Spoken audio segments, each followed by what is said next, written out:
Hey there hunters, and welcome back to the Gunners Guild, doing bow stuff again. Today we're going to be covering the updated bow sets here for Monster Hunter Rise for Title Update 2. Interestingly enough, the min-max bow sets literally don't change at all. Like, I'm sure you can shuffle some points and pieces around, but ultimately they're going to come out the same with pretty much no changes. I think at best you get like one more level 1 slot for Defiance, or like I think you can get like a point of ballistics or something depending on your augments, but that's basically it. And I'm not exaggerating either, there's no changes. The reason for this is that we really don't have any flexibility in our sets due to needing Bloodlust and Dereliction for the suicide versions. Violet Mizu pieces are great and we can run Adrenaline 3, but that 15 raw bump is going to be traded by losing Mail of Hellfire's 15 raw, so yeah, no difference. The non-suicide sets will have more flexibility and obviously those will get better, but all the builds are still going to be evening out, so it's going to be closer to suicide builds without actually being so dangerous, but they're still not going to be quite as good. But they are better. But ultimately though, from a top end perspective, bow's not really gaining anything, especially due to armor augments throwing pretty much everything off. And the decoration upgrades, which didn't do much for bows anyways, as we didn't need the level 4 elemental decorations because we just put in all the level 1 slots with them. And we already had lots of uses for level 4 decorations with Stam Surge Plus, Con Plus, and Bow Charge Plus. So we did actually use all our level 3 slots for our shot type decorations. That being said, we do save one more slot now with the level 4 shot type decorations, but overall that's not much of an improvement. Kinda like with the Bowguns, we get like one more slot to play with. Anyway, that being said, the budgeted versions of the bow sets are definitely much better this update, and that's what we're going to be covering today. These budgeted versions will be including a basic charm of Wex 2 and a 2-in-1 slot, which should be attainable for most people by now. But also none of these sets are going to have any armor augments. All the bows are augmented the same and are going to be running Element 4 Raw 1, or you can do Element 5 as well. The only standout to this is the Tobikadachi bow. This one actually only had a level 1 rampage decoration, so I went with the element 2 and then the slot upgrade so we can actually run an anti-species rampage deco. Yes, we did technically lose a little bit of damage here, but getting the 5% extra across the board I think is going to be a net win.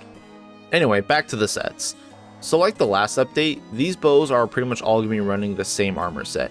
You just need to shuffle around your bows, your elemental type decorations, and your shot type decorations. This way anybody and everybody can use all types of bows and you don't have to go through the headache of building sets for 5 elements of every shot type. This armor setup here is going to be the cookie cutter set for all budget bows except Spread Water and Spread Fire, which do have level 4 slots and can change some pieces around because of that. But this set comes with everything bow players need without use of any armor augments or even slots in the bows. And again, the charm I'm using is obviously interchangeable with any charm that has about 3 skills of what we would otherwise be slotting in with decorations.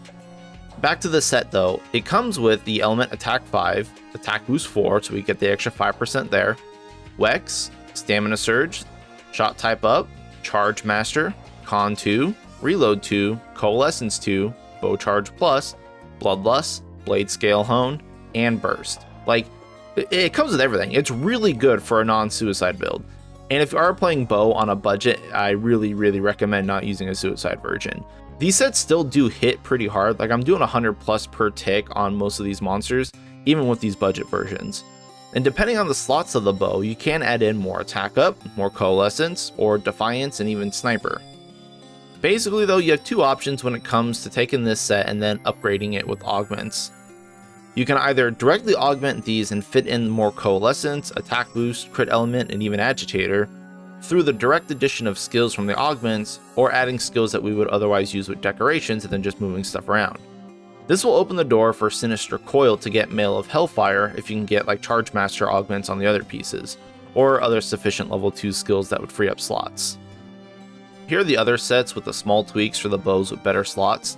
As you can see, we're basically just running Sinister Pants and then moving the Arc Helm down the boots.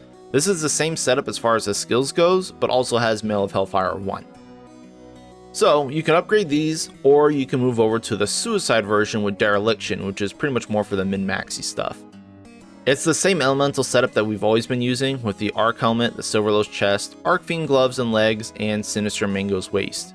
You can run the Mizu waist for Agitator if you want to run Agitator instead of Mail of Hellfire for the crit, but the uptime isn't great, especially with the afflicted monsters. but then again, the same goes for Adrenaline, so Adrenaline sets are also weird.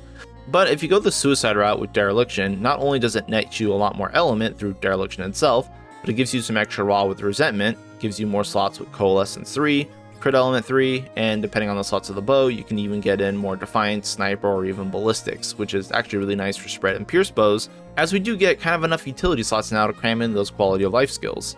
Some matchups for bow are not going to want Weakness Exploit due to having bad gunner hit zones but high elemental zones. For these matchups, it's easy enough to just change the charm out or get rid of Wex entirely, and then cramming in either an Agitator for some affinity and raw, or for going crit altogether, and just getting more flat elemental scaling like more burst, coalescence, and even just attack boost if you want. These are more niche sets that are generally geared towards speedrunning, so I wouldn't really worry about them too much. And the min-max sets obviously can be remade and redone a million different ways just because of the nature of the augment system, so I'm not really going to be updating that in the future as it's getting way too tedious, plus they didn't really change at all. And now unless there's like a new OP armor set that comes out and makes us get rid of Dereliction, Bloodlust, or Mail of Hellfire, we really don't have many chances to upgrade or improve these sets. That, or if they add like level 4 decorations for attack up plus, then we can redo everything entirely. But for now, there's not really going to be much changes. So you can take a look at my previous videos covering the min-max sets for bows and then just trying to move on Charge Master, because I'm really on the Charge Master train now, like drop attack 7, get Charge Master. Or you could just use these sets. But anyway, short video, that's all the bow changes for this update. It's nice and simple, nothing really new for min-max stuff. Use Charge Master, and the budget sets are effectively completed sets now, so that's great. But that's all for me though. Thank you all for watching, and good luck out there, hunters.